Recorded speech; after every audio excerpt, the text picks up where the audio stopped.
Alô a todos que nos acompanham no canal Japa Rico, como sempre, transmitindo diretamente de Hong Kong, e hoje vamos continuar a série sobre o meu react sobre outros traders. Então vamos lá, hoje vamos falar sobre Paulinho Lima. Então é isso aí, vamos lá. Todo trader deveria ter um diário de bordo para anotar. Diário de bordo? Tipo,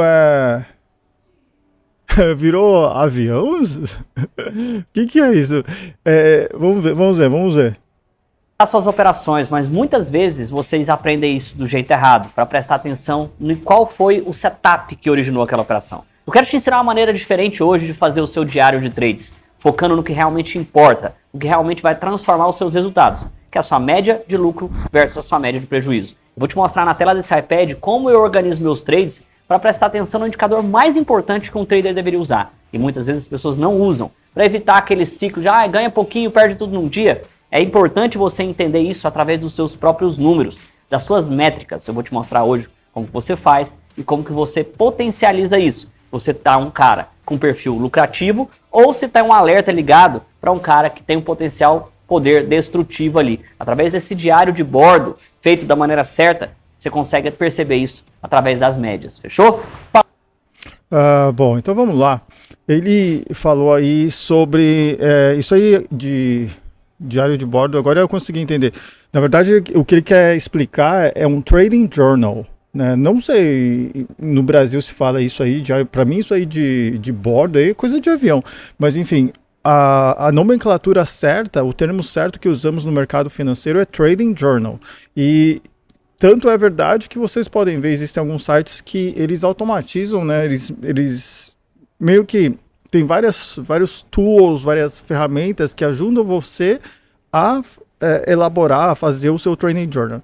Então, uma delas é tradesviz.com, a outra é tradezella.com e, por último, o tradersync.com. Então, todos esses sites, eles fazem mais ou menos a mesma coisa, que é te ajudar a criar um trading journal, e aí você pode observar quanto que você perdeu de média, quanto que você ganhou de média, quais pares que você, se for Forex, né, quais os pares, ou se for em bolsa, quais os ativos, quais as empresas que você ganhou, quais as que você perdeu, quanto de porcentagem você ganhou, o que você perdeu, quais os dias, né, em quantos dias você ficou positivo, quantos dias ficou negativo. Então todas essas análises, né, todas essas estatísticas, esses sites vão criar para você.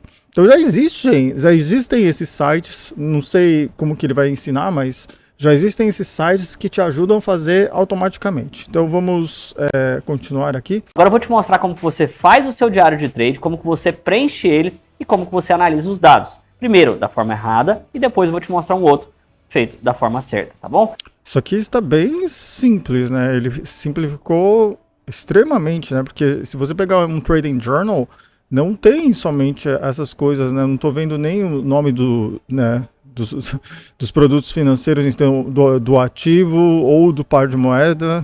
Não vejo, né? Não estou vendo quais são o que ele operou, nem as datas, nem os horários, mas enfim. Aqui no cantinho em dia, a primeira coisa que você vai fazer, você pode colocar por data ou por dia operado mesmo, tá? Como tá aqui, dia 1, dia 2, dia 3, dia 4, 5, 6, 7, 8. E aqui, eventualmente, nos dias que você tiver prejuízo, você vai colocar o valor que você teve de prejuízo. Aqui, nos dias que você tiver lucro, você vai preencher e colocar o valor que você teve de lucro. E é importante você prestar atenção também nesse último campo aqui, em quantidade, que é exatamente a quantidade de operações que você fez para ter aquele tipo de lucro ou aquele tipo de prejuízo, tá bom? Diferente dos outros diários de trade, como eu te falei, eu não vou falar aqui, você pode até colocar se quiser, qual foi o método que eu utilizei, qual foi o ativo que eu operei. Eu quero que você preste atenção justamente nesse indicador que está aqui embaixo, que é a média, tá bom? Se eu somar aqui os 4 dias que eu tive de prejuízo e dividir por eles, eu chego numa média de prejuízo de 212,50, tá bom? E em contrapartida, as que eu tive de lucro aqui, se eu dividir por 4, eu chego numa média de lucro de R$250. Qual que é o problema desses dois caras aqui? O problema, na verdade, é que, como está muito próximo, se você tiver alguns dias que você não conseguiu, né, 250, se for um pouco menos, aí já não vai compensar tanto, né? é que se você tem uma taxa de acerto de 50%, você concorda comigo que o seu prejuízo está muito próximo do valor da sua média de lucro? A grande questão aqui que as pessoas não prestam atenção é que esse cara aqui, ele está tendo um prejuízo próximo e que se a performance dele baixar um pouquinho, ele não vai conseguir ganhar dinheiro, certo? É o que eu falei. Então, se tiver alguns dias que você não conseguiu atingir a mesma performance, aí já não vai compensar. O que a gente precisa fazer aqui então? Ou a gente precisa mexer na taxa de acerto, ou na sua média de lucro versus a sua média de prejuízo. Como? Ou eu vou aumentar esse cara de cá, ou eu vou diminuir esse cara de cá. Agora, tem um outro fator aqui que me chama a atenção, que não é só as médias, que é a... Outra coisa que eu ia falar para vocês, isso que eu sempre falo de scale in e scale out. Então, quando você está no lucro, você usa scale in, scale out para você poder maximizar o seu lucro. Em questão de prejuízo, na verdade, você sempre usando o cálculo do ATR, você vai conseguir minimizar, né, o seu prejuízo quando você está errado. Então, na verdade, eu sempre falo isso para vocês. Quando você estiver errado, a questão é como você pode minimizar as suas perdas. Quando você está certo, quando você está no lucro, como é que você pode maximizar os seus lucros? A instabilidade do trader, que é basicamente o quê? Nesse dia aqui o cara perdeu R$50, no dia seguinte ele ganhou 200. No outro dia ele perdeu 200, no outro ele ganhou 400. No outro ele perdeu 100, aqui ele ganhou 300. No outro ele foi lá e perdeu R$500. Aqui depois ele veio e ganhou 100.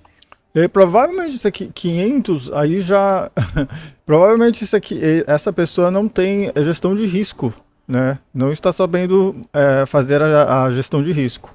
Provavelmente o perfil desse cara aqui é um cara que ele é inconsistente, ele não tem um plano bem montado. Um plano de um gerenciamento de risco, um objetivo bem feito. Não tem Você uma pode gestão. observar isso também através da quantidade de operações. Tem dia que ele opera uma, depois 3, depois uma de novo. Provavelmente nesse dia aqui, para recuperar ou para fechar positivo, o cara chegou a fazer 10 operações, tá? Aqui 2, aqui 7, aqui uma de novo, aqui 3. Você percebe que o cara é inconstante, ele é volátil? Ele não é um cara que faz uma operação, 2, talvez uma de novo. Não, ele tá cada dia agindo pela emoção. Nesse dia aqui que essa pessoa fez 10 operações para salvar, como dizem por aí, ou para fechar positivo, o cara abriu demais o risco dele em relação a outros dias operacionais. O que vai acontecer aqui? Muito provavelmente, um outro dia que o mercado não reagir e não entregar esse resultado aqui, o cara quebra. E no seu diário de trade, você consegue acompanhar qual que é a frequência e qual que é o volume que você está operando.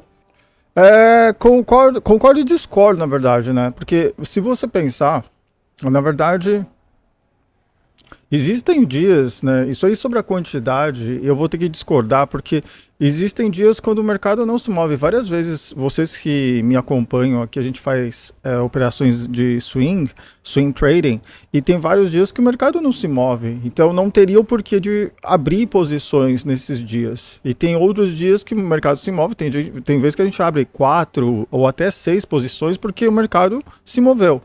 Então, não é sempre, né? Tem vezes que o mercado está em uma fase de acumulação e aí você realmente, a gente não abre nada, né? Não tem o porquê.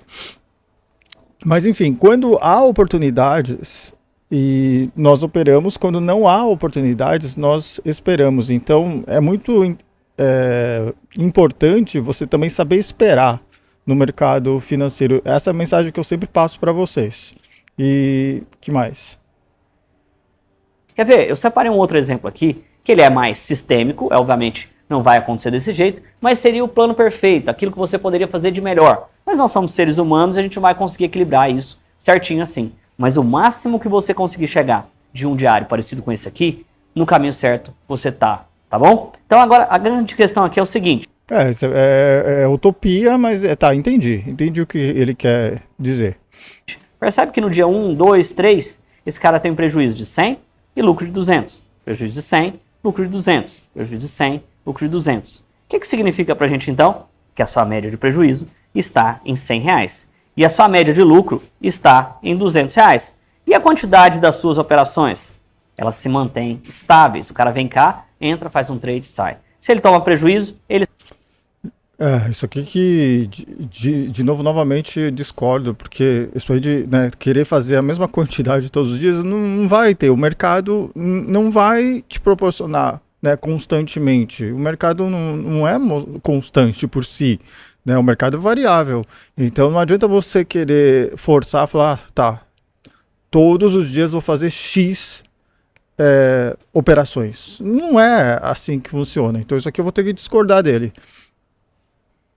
Ele sai. Se ele toma lucro, ele sai. Ele não fica sujeito à volatilidade do mercado esperando ver o que vai acontecer. É um cara frio que sabe muito bem o que ele vem fazer no mercado. Olha, se chegar em tal preço, vou comprar. Comprou, deu errado, stop. Comprou, deu certo, lucro. Qual que é o grande lance desse modelo? Ele está aqui, ó, no equilíbrio entre os seus lucros e prejuízos. Você percebe que a sua média de prejuízo se mantém em 100 e o seu lucro se mantém 2 vezes maior? E também no equilíbrio entre a quantidade de operações que o cara faz. Eu não estou falando para você fazer uma operação. Estou falando para você fazer 2 operações. Eu estou te falando para fazer sempre, ou próximo a isso, a mesma quantidade de operações. Mais uma vez, discordo totalmente. Discordo totalmente. Quando o mercado não se move, não tem, sabe? Tem que acompanhar. Você faz o número de operações de acordo com o movimento de oscilação do mercado. O mercado está oscilando, o mercado te deu oportunidade, você opera. O mercado não está oscilando, o mercado está numa fase de acumulação, você não opera. Você não opera porque você vai perder dinheiro.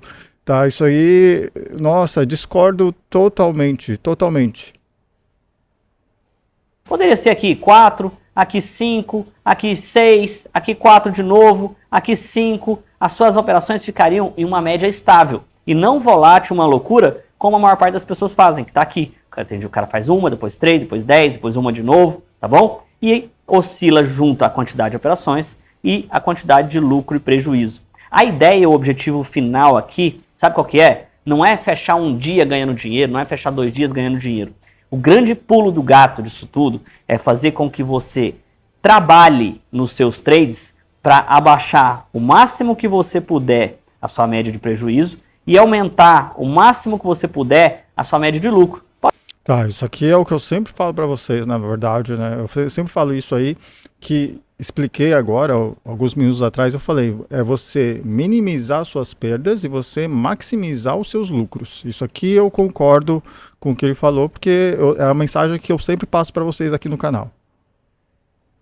Paulinho, como que eu vou fazer isso? Deixando os seus stops intactos ou reduzindo eles, diferente do que as pessoas fazem, que é aumentar eles, e potencializando toda vez que a sua operação estiver a favor do mercado. Talvez você não precisaria fechar isso daqui sempre com 200, 200, 200. Você poderia às vezes fechar aqui, ó, com 220, aqui às vezes com 190 porque não deu tão certo, aqui já com 250 porque você conseguiu extrair, aqui talvez com 300. Fazendo dessa forma, você está aumentando a sua média de lucro e mantendo estável ou fazendo o reverso, diminuindo a sua média de prejuízo. Aproveitando para falar para vocês que usando essas técnicas de scale in, scale out em PVSRA, que a gente consegue, na verdade, maximizar os lucros muito mais, né, do que estava. Eu sei que aquela tabela era somente para ilustração, mas enfim, em PVSRA consegue maximizar muito mais do que aqueles valores. Mas é claro, lembrando que era somente uma tabela que ele fez de referência. E aí, se você tem uma taxa de acerto de 50%, você seria lucrativo usando esse sistema. Diferente do que a maior parte das pessoas buscam, que é acertar demais, eu estou te ensinando uma maneira, através do seu diário de trades, de ser um cara equilibrado. Muito se busca a consistência, muito se busca a frequência, e nada se faz por isso. E aí vem aquela frase que é sempre falada: estranho é você querer o resultado das minorias fazendo o que as maiorias fazem. O que a maior parte das pessoas faz? Busca taxa de acerto alta, tem aquele desequilíbrio que eu te mostrei. Isso que eu falo para vocês, isso aí de taxa de acertos alta não tem absolutamente nada a ver, porque se você pegar os maiores traders do mundo, você vê que a taxa de acertos deles é menor do que a taxa de erros. Na verdade, eles mais erram do que acertam. Então, como é que eles conseguem ficar ricos? É porque nas várias vezes que eles erram, eles conseguem minimizar as perdas. E as poucas vezes que eles acertam, eles conseguem maximizar o lucro. E aí, fazendo a conta, eles mais ganham do que perdem. Mas em termos de taxa de acerto, a taxa de acerto dos maiores traders do mundo é menor do que a taxa de erros. Então vamos continuando aqui. Mostrei no relatório passado, e querem o resultado do quê? Do que as outras pessoas fazem. Resultados constantes, resultados frequentes. Percebe que é incompatível isso? Então você precisa escolher de que lado que você quer estar. Do inconstante, que não sabe quando vai perder, faz milhares de operações, ou daquela pessoa que segue uma rotina, que faz sempre e pontuais operações, respeitando a média de lucro e a média de prejuízo. Eu escutei isso de um dono de tesouraria há muitos anos atrás. Ele falou assim, todos os meus traders têm que ter uma média de lucro e prejuízo positiva. Ou seja, ganhar mais dinheiro em relação a quando perdem. Porque... na verdade, você é dono de tesouraria, você... isso também, sempre nos bancos de investimentos, nos quais eu trabalhei, nas corretoras, também sempre falando sobre isso, porque se você não está, né, todo mês você não consegue obter resultado, você acaba sendo mandado embora. Mas enfim, isso é verdade, entendi a mensagem que ele quis passar para vocês. E outra coisa também boa que ele falou é sobre consistência, né? Então, todo mês você tem que ser consistente. Só discordo mesmo essa parte da frequência de operações, isso aí eu discordo, mas as outras coisas que ele falou foram muito relevantes. Então, achei interessante falar sobre esse vídeo em questão e trazer aqui para vocês. Me digam o que vocês acham desse trader, o Paulinho Lima. Escrevam aqui nos comentários. E se vocês quiserem que eu continue essa série falando sobre outros traders, dando esse react para vocês, escrevam aqui, beleza? Obrigado e até mais. Tchau.